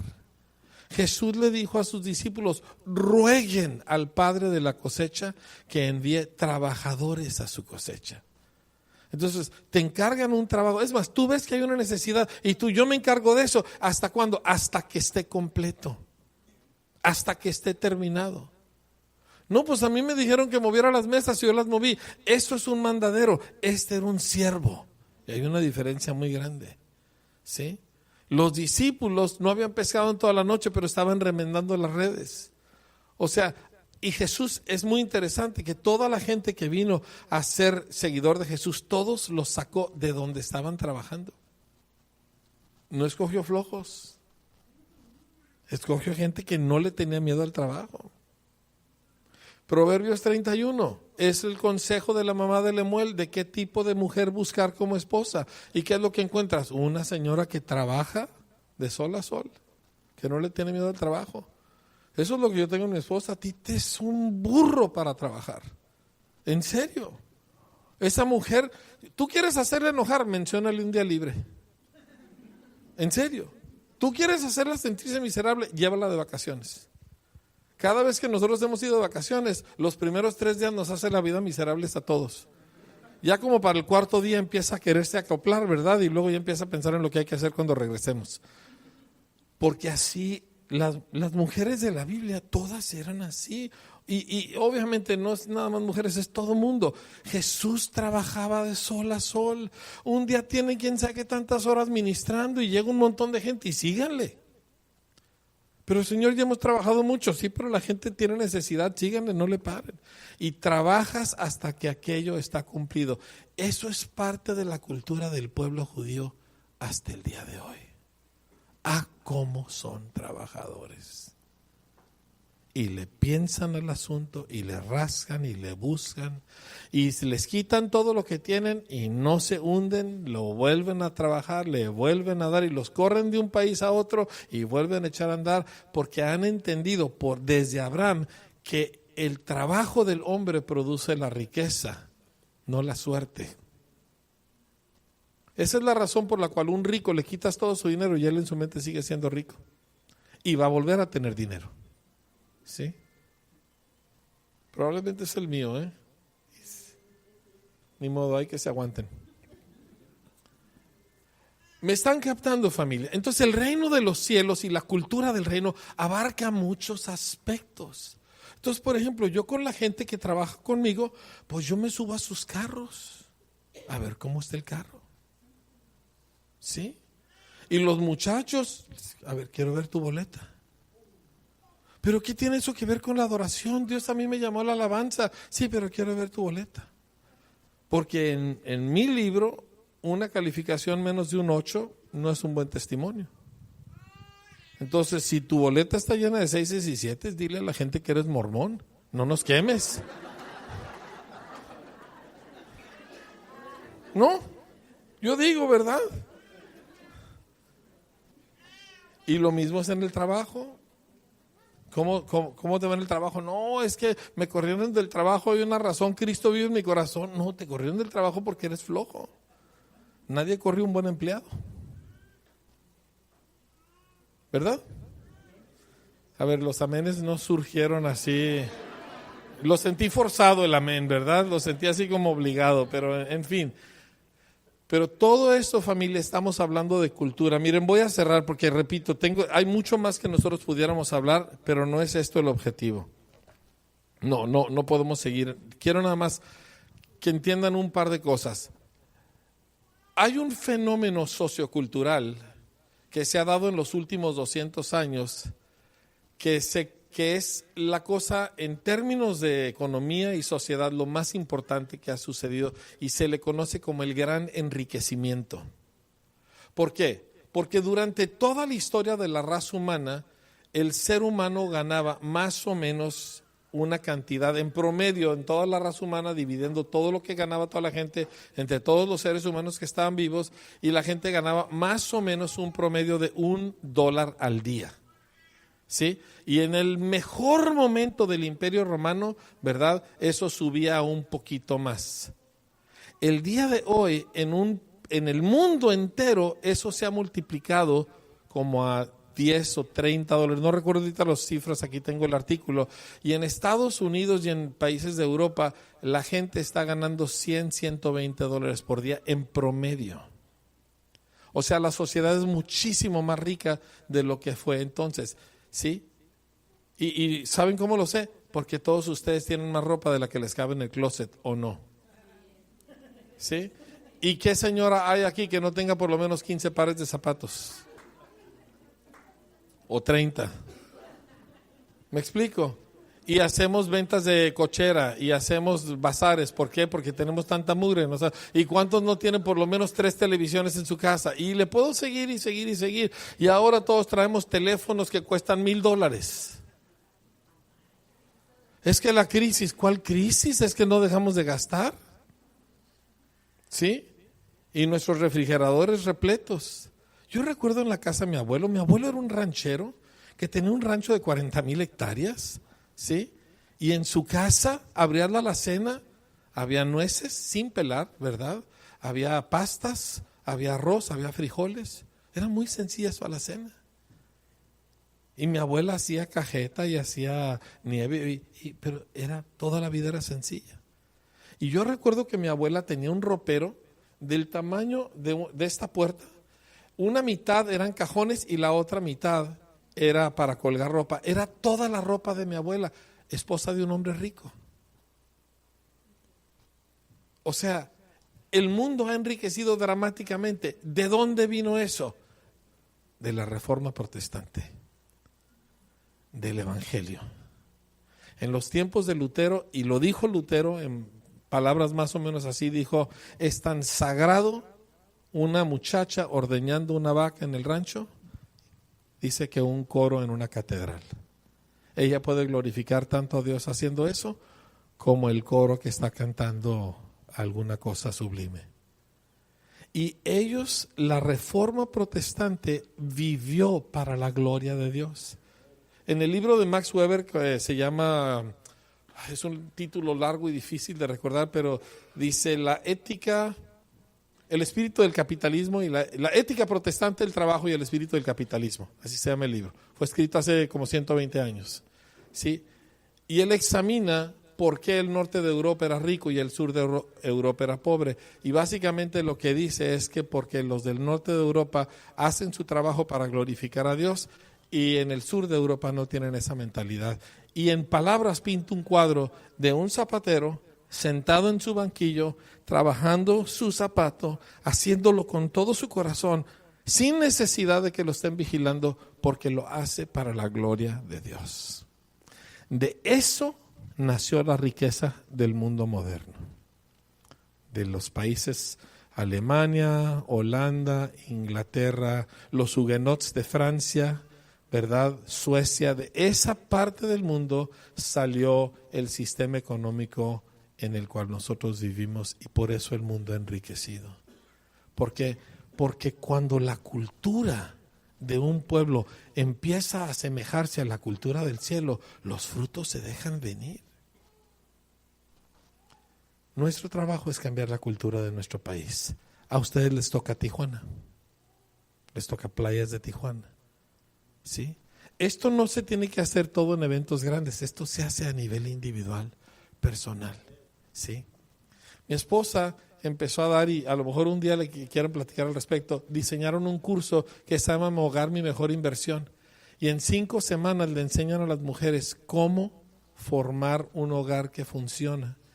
Desde cómo ordenar una alacena, desde cómo doblar la ropa para no destruirla, para usarla bien, ¿sí? Y un montón de hombres se convirtieron. La señora se puso en orden y el hombre se convirtió. Ella tenía confesando y declarando 20 años, pero el día que arregló sus cajones, con eso el hombre se convirtió. Yo tengo un montón de hombres en la congregación que ese curso fue la causa que se convirtieron.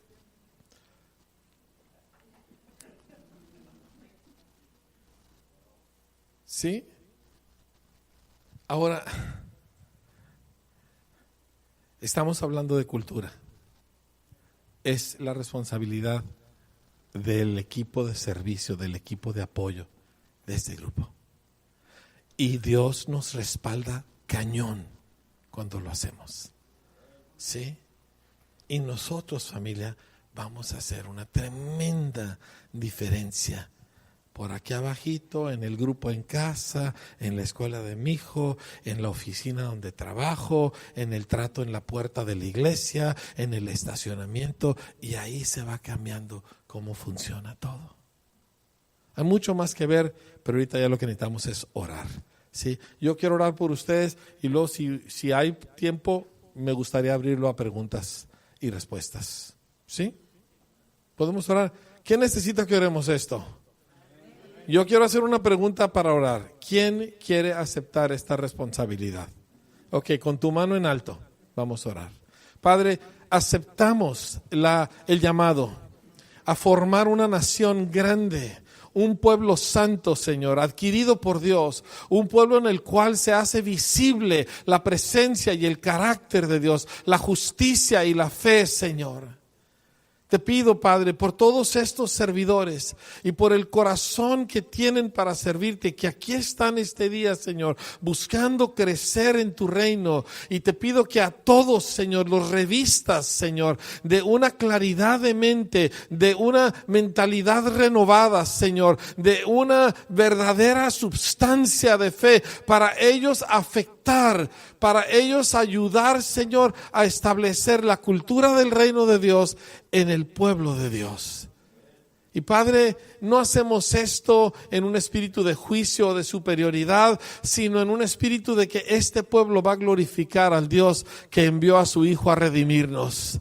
Porque todo esto es por Cristo y para Cristo, Señor. Así que, Padre, bendigo este grupo y pido, Señor, que sorprendas, Señor, tremendamente a unos y a otros al llevar a cabo, Señor, esta tarea. En el nombre de Cristo Jesús. Y la iglesia decimos, amén. Denle un aplauso al Señor.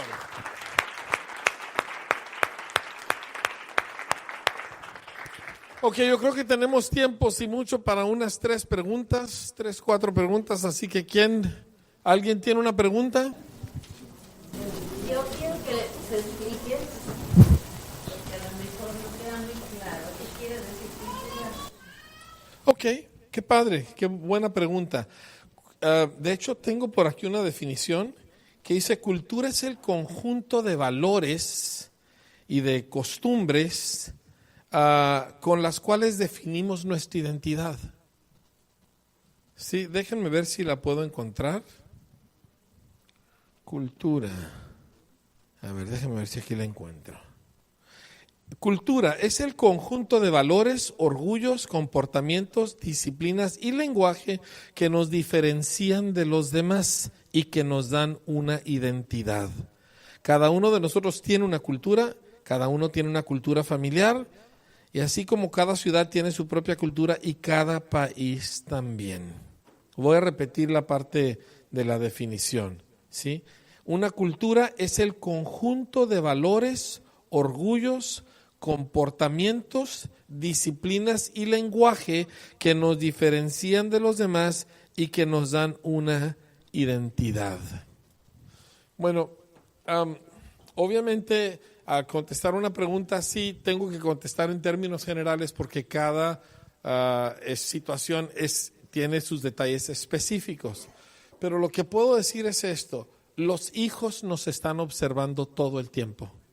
Y ellos saben lo que es real, y ellos saben lo que es fingido, y ellos saben lo que es superficial. Y siempre nos están vigilando, ¿sí? Y lo que más buscan los jóvenes es lo auténtico, que algo sea genuino. Entonces, por ejemplo, mi esposa y yo somos muy fuertes de carácter los dos, ¿sí? Y los dos somos de tremendamente fuertes convicciones en el reino de Dios. Entonces, todos nuestros pleitos son acerca del reino. Todos. Nosotros no tenemos pleitos personales de que tú se te olvidó mi aniversario, pues de que tú no me cocinas como mi mamá, ¿verdad? Etcétera. Nunca hemos tenido ese tipo de pleitos. Todos nuestros pleitos son acerca del reino. Es que esta persona no está lista para el ministerio, no debiste haberla metida. Es que hay que darle una oportunidad y hay que agarrar una palabra y Dios me dijo esto. Y esos son nuestros pleitos. Y nuestros hijos nos han visto pelear en privado, en la calle y en el púlpito. Somos la misma persona en todos los lugares. No guardamos las apariencias en un lugar que en otro. Que digo, obviamente tratamos de no ser demasiado, pero nos hemos discutido en el púlpito docenas de veces. Que sí, que no, que espérame tantito, que te dije que no, que espera. Permítanos tantito, por favor, cierren los ojos, lean su Biblia. ¡Que no!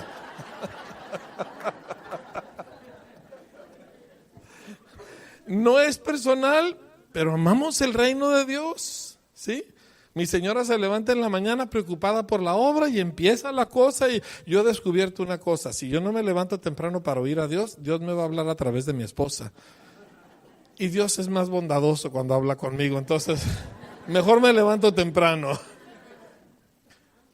Pero yo creo que eso es un elemento crítico.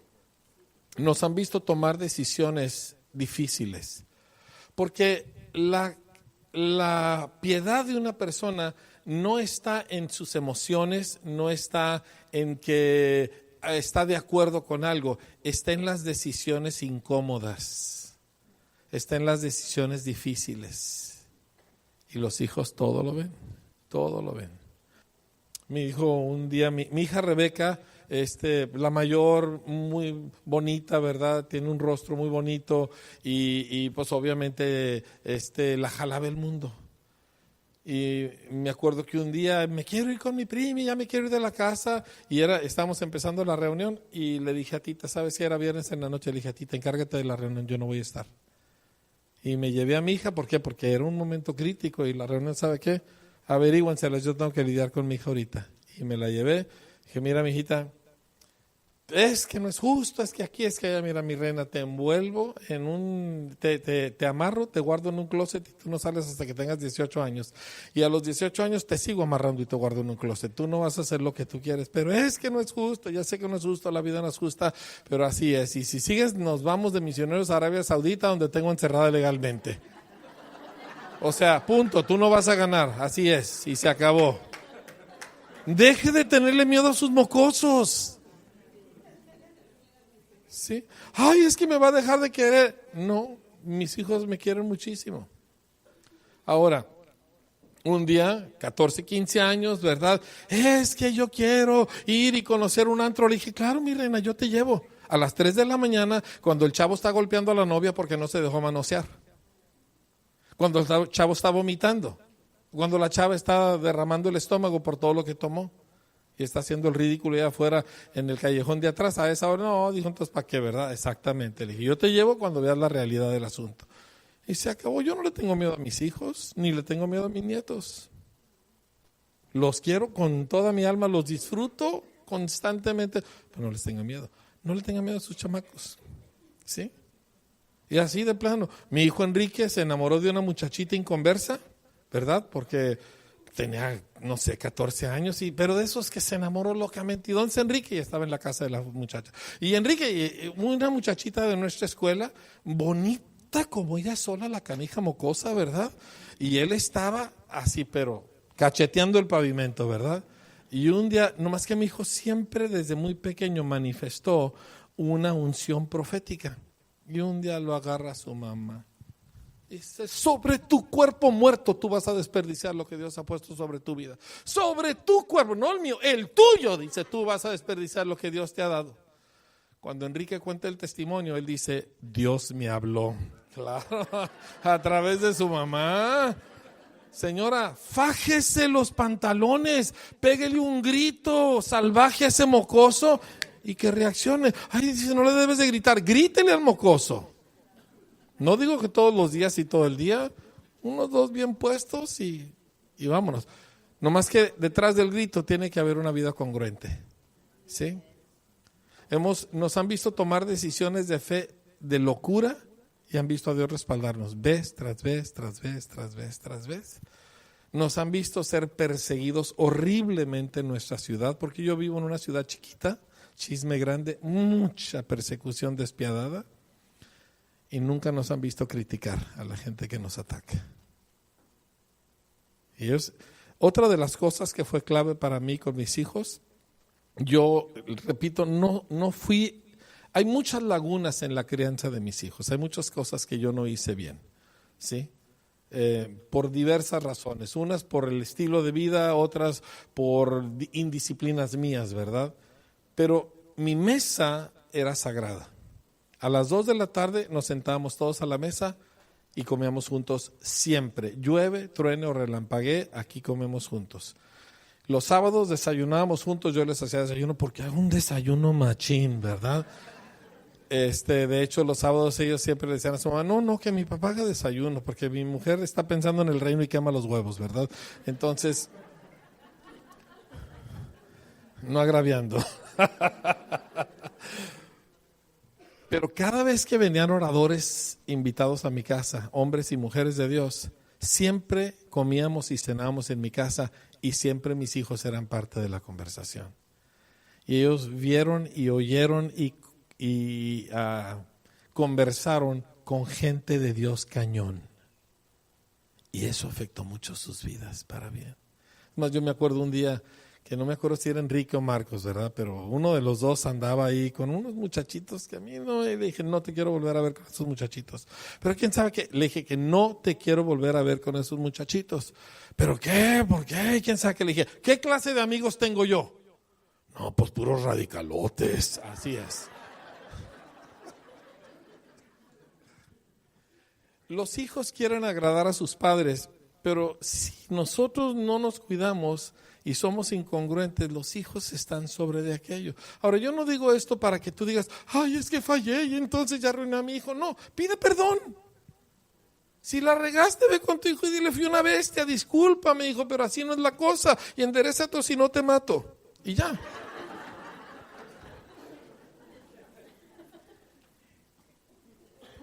Ahora, si sus hijos están chiquitos, pues, empieza desde temprano. No los deje hacer el berrinche en el supermercado. ¿De qué quiero echar dulce? Quiero echar dulce. Dice, ay, discúlpeme, ¿me puede cuidar el carrito tantito aquí? Mi hijo necesita ir al baño. Y usted se lo lleva al baño y dentro de esa bolsa donde usted guarda hasta esqueletos, saca la vara. Dice, ¿qué quieres el dulce? ¡Fuap, fuap, fuap, fuap! ¿Qué querías? Nada, mamá, nada. Pues no me vuelvo a hacer esos teatros. Lo haces 2, 3 veces y se acabó. Ahora, mi hijo el menor, como era el menor, tenía su caractercito. Auspiciado principalmente pues, por la madre y los hermanos, ¿verdad? Que lo defendían y lo protegían y no dejaban que uno le apretara. Y un día hicimos un viaje a la frontera. Íbamos a Visión Juvenil o algo así. Y me acuerdo que íbamos con Miriam Witt y sus hijos. Y mis hijos y total. Y me acuerdo que entrando a Juárez, Marcos, que tendría como 2 años, es un berrinche, pero un berrinche de muerte, una cosa tremenda. Y de la entrada de Juárez hasta Vino Nuevo son 30, 40 minutos, ¿verdad? Pero una cosa pavorosa. Y pues yo no podía detenerme y voy manejando. Llegamos al estacionamiento, nos estacionamos, volteé y le dije a Tita y a Miriam, se bajan por favor con todos sus hijos, nomás me dejan a Marcos. Y se bajaron, cerré las puertas con llave y agarré al chamaco y le empecé a dar. Y más le daba y más gritaba. Y usted sabe, uno sabe el llanto de un niño. Y uno sabe el llanto. Y yo dije, o le gano yo esta o pierdo a mi hijo. Tenía 2 años de edad. Y yo sabía que si yo no ganaba esa, yo ya no iba a tener acceso a su alma. Yo creo que le di como unas 20 nalgadas. Dice, pero, le salvé su alma. Llegó un momento donde se quebró y se dobló y ya no tuve que volverlo a hacer. La última tunda se la dio su mamá. Tenía como 16 años, estaba más grandote que ella. Y sabrá Dios qué hizo. Y llego yo a la casa y Tita estaba lívida así, ¿verdad? Dice, Marcos hizo esto y esto y esto, dice. Y cuando me dice, pues también me enojé, ¿verdad? Porque cómo era posible, dice, pero esta se la voy a dar yo. Yo dije, sí, mi vida, ¿verdad? Y entró y le dio y el mocoso saltaba, pero no se atrevía a levantarle la mano a su mamá. Aunque él estaba así, ella estaba así, ¿verdad? Pero, y fin del asunto, los 4 sirven a Dios. Los 4 aman a Dios profundamente. No le tenga miedo a sus hijos. Nomás tenga muy claro hacia dónde los está llevando. Mi hijo Marcos es un muchacho muy listo y es un muchacho muy guapo. Me salió bonito el mocoso. No se parece a mí, se parece a mi hermano mayor. Sí, y estaba en la universidad y las chavas sobres de él, así ofreciéndosele en la banqueta, en el campus abiertamente. Y él llegó a la casa un día y dijo, papá, mamá, no vuelvo a la universidad. Dice, porque es un ambiente padrísimo, pero solo para lo malo. O sea, definido. Sirve al Señor. Yo tuve que sacrificar cosas que yo quería, porque yo quiero que mi hijo estudie esto, que haga aquello, pero yo me di cuenta por su propia convicción de que no podía con el ambiente. Imagínense, baterista de un grupo medio popularcillo, ¿verdad? Y guapito el mocoso. Y le dije, está bien, hijo, no pasa nada. Vamos a buscarte un oficio, alguna cosa que tú puedas hacer. El mundo ha cambiado mucho, ya los títulos universitarios no valen lo que antes, ¿verdad? No en todas las carreras son necesarios, pero te vamos a dejar disponer. Y lo saqué de la universidad. Ten muy claro hacia qué le estás tirando. Ten muy claro cuál es el objetivo. Tu objetivo es criar a tus hijos para Dios. Tu objetivo es que tus hijos sirvan al Señor. Lo demás, mire, mi hijo, ahorita es marzo, ¿verdad? Él tiene 2 letras que le quedan para un terreno de 400 y pico de metros. No tiene título, pero ya tiene terreno el mocoso y todavía es soltero. No está mal. ¿Por qué? Porque si nosotros honramos al Señor, Dios se encarga de que nuestros hijos, de lo que a ellos les hace falta. En el caso de mi hijo Enrique, le dijimos, él sí estudió su título, batallando porque el canijo mocoso siempre se creía muy listo, y se graduó de ingeniero de mecatrónica del TEC de Monterrey, Campus Chihuahua. Y su mamá y yo le dijimos, él dijo, es que yo quiero servir al Señor, Le dijimos, no, tienes que trabajar primero. Te me fogueas mínimo 1 año en una empresa, para que sepas lo que es la vida, para que entiendas a la gente, para que sepas lo que la gente vive, para que sepas lo que es pelearte por una situación o que alguien te eche la culpa de algo que tú no hiciste y que tú sepas lo que es la vida. Y le dieron un trabajo en una fábrica grande ahí muy importante en Chihuahua, en un puesto muy bien pagado. De hecho, él ganaba $3,000 al mes en dólares saliendo de la universidad. Oye, le dije, ¿no tienen un puesto para mí también? Al año y medio, su empresa terminó el proyecto. Estaban literalmente montando una fábrica. Al año y medio, su empresa termina el proyecto. A él lo habían entrenado en Detroit y en Chicago y quién sabe qué tanta cosa. Y vino con su mamá y conmigo y dijo, ustedes me pidieron 1 año, ya les di 1 año y medio. Mañana renuncio, yo voy a servir al Señor. El objetivo de nuestras vidas es que nuestros hijos sirvan a Cristo. No necesariamente que vivan de la predicación, pero su objetivo es servir a Cristo. Si tenemos eso muy claro, sin campechanearle ahí, ay, pero que se consiga una chica de buena familia, o ay, pues que se consiga un trabajo, ¿verdad? ¿Y cómo va a vivir? ¿De qué va a vivir? Todo ese tipo de cosas nos estorba mucho. Entonces, definimos y les ayuda mucho a nuestros hijos porque saben dónde es y dónde no es. Ok, ya fue mucha respuesta para una pregunta, pero espero que les ayude. Sí, le repito, no le tenga miedo a sus hijos. ¿Sí? Usted tiene un hijo que anda rebelde, dile, mira, hijo de mi corazón, haz lo que quieras, anda de rebelde, ve y todo lo que gustas, tú vas a terminar sirviendo a Cristo porque yo sé orar. ¿Sí? No, que tú y que tu Dios, no, mi hijito, no es mi Dios, es tu Dios y tú lo vas a servir porque yo sé orar y si no vas a ser miserable toda tu vida. Sí, que el chavo sepa que se está topando con un fieronón de vieja. Así les decimos a las señoras cristianas en el norte, en Chihuahua. ¿Sí? A ver, dígalo conmigo, fieronón de vieja. Eso es, claro. Bueno, ¿hay alguna otra pregunta? Una pregunta más, porque a ver allá. Sí, pastor Breven, yo he estado en varios congresos en San Diego y pues, desde allá tenía una duda muy importante acerca del liderazgo. Decía algo de la pastora Rita ahorita acerca de la cultura y todo eso. Cuando nosotros estamos en liderazgo caminando bien y todo eso, ¿cuál sería el mejor objetivo o la forma más adecuada cuando tú llegas, por ejemplo, elegidos que desconocen y quizás sean 99% de católicos y tienes que usar ahora sí, de hecho, una apologética muy grande? ¿Cómo sería la adaptación, ahora sí, siendo cristianos, a gente que quizás pues realmente no conoce mucho? Tendrías que ser, yo sé que más que un testimonio, pero tendrías que ir el líder ahora sí bien preparado, o cómo es que, si usted dándole de respecto, porque hay otras varias ocasiones como dijimos, wow. Yo he dirigido retiros en colegios católicos, entonces sé lo que es lidiar con católicos. Yo fui muy buen católico, de misa diaria. Entonces, y yo quería ser sacerdote por muchos años de mi vida, entonces entiendo la mentalidad católica. Yo le quiero recomendar varias cosas. Número 1, Jesús dijo, vendrá sobre ustedes el Espíritu Santo y me serán testigos.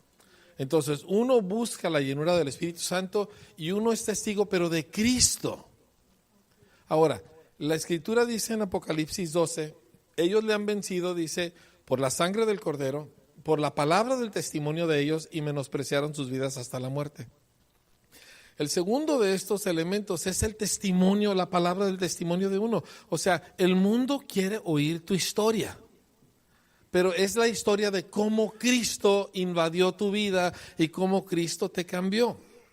¿Sí? Entonces es muy importante que el enfoque y el centro de nuestro anuncio sea la persona de Jesucristo. Y no puedes anunciar a alguien que no conoces bien. Entonces yo le animo mucho a la gente, lee los evangelios, léelos con cuidado, descubre a Jesús, descubre cómo es, cómo piensa, cómo reacciona, cómo ora, cómo trata al pobre, cómo trata al feo, cómo trata a quien sea, y luego háblales de Jesús. ¿Sí? Jesús es muy atractivo. Él dijo, si yo fuera levantado, yo atraeré a los hombres a mí mismo. Pero a veces les estamos hablando de nuestra religión evangélica, la gente no quiere oír eso. Pero háblales de Jesucristo, ¿sí? Y háblales de Jesucristo desde una experiencia, de una vivencia real propia. Tú conoces a Jesús, tú lo das a conocer. Entonces, ese sería un elemento que yo considero sumamente importante. A veces cuando nosotros damos un testimonio, hablamos de lo que nosotros sentimos y de lo que a nosotros nos pasó, pero no mencionamos mucho a Cristo. Y es importante que recordemos que Él dijo, ustedes serán mis testigos. O sea, van a hablar de mí, van a hablar de quién soy yo y de cómo soy yo. Y una vez que le entras a leer la Biblia para descubrir a Cristo, te va a cautivar porque está en toda la Biblia, ¿sí? Pero para no batallar empieza con los evangelios. Yo les recomiendo mucho que empiecen con el evangelio según San Lucas. A mí me encanta Lucas. Y simplemente ir descubriendo. Miren, les doy un par de detalles que a mí en lo particular me quitan el hálito, ¿verdad? O sea, Jesús está predicando. Hagan de cuenta que estamos aquí, nomás que más lleno, ¿verdad? De puros líderes, líderes importantes de toda la región. Y de repente, ¿verdad? Está él predicando y como que cae tantita tierra, ¿verdad? Y ay, ¿qué pasó? Y pues él sigue predicando y pum, que cae un trozo de adobe, ¿verdad? Y el dueño de la casa, ay, ¿qué está pasando, verdad? Y pues ya se interrumpe todo y pum, se caen otros 4 o 5 trozotes enormes y hace un boquetote y están bajando un hombre en una sábana. Y claro que le interrumpieron todo el fluir, le interrumpieron toda la unción, le interrumpieron la prédica. Y ustedes saben cómo somos los predicadores, queremos asesinar al que nos interrumpe, ¿verdad? Y me encanta lo que dice, porque yo me imagino que el dueño de la casa estaba histérico. ¿Qué le está pasando a mi casa? ¿Qué están haciendo estas gentes? Y la Biblia dice, cuando Jesús vio la fe de ellos, no vio el batidero, no vio el hoyo, no vio al dueño histérico, él vio la fe de ellos. Y pum, perdona y sana al muchacho. Yo le digo, ¿quién eres, Señor? O sea, ¿qué clase de gente eres? Otra, yo soy medio histérico del tiempo. No me gusta llegar tarde, ¿sí? Y siempre estoy batallando con las mujeres de mi vida, mi mujer y mis hijas, ¿verdad? Porque yo no sé por qué, pero siempre quieren salir cuando nomás quedan 30 segundos para llegar a la congregación. Y no sé si les pase a ustedes, señores, ¿verdad? Y entonces, pero siempre yo vivo con el reloj y pensando en el reloj y estoy leyendo Lucas y Jesús va caminando en una situación de apuro, va a ir a orar por la hija de Jairo, ¿verdad? Que se está muriendo y de repente, ¿verdad? Él siente algo y se detiene, ¿quién me tocó? Y todos unos 10 minutos preciosos porque la niña está entre la vida y la muerte y él se detiene y yo estoy, pero no, y me di cuenta que la vida de Jesús fue una serie de constantes interrupciones y nunca le afectó porque Él es el dueño del tiempo. Que se murió la niña, pues la resucitamos. ¿Cuál es el problema?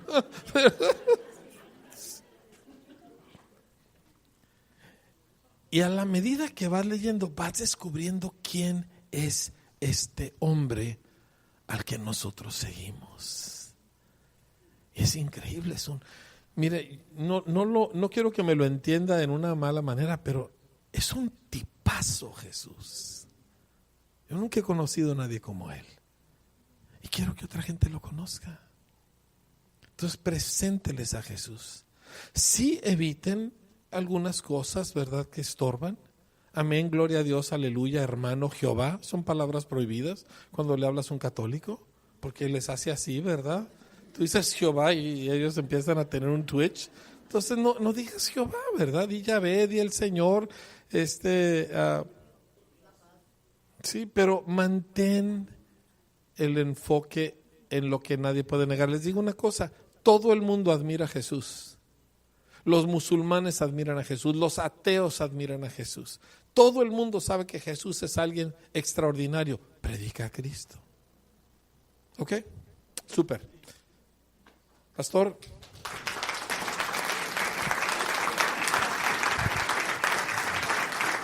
Muchas gracias.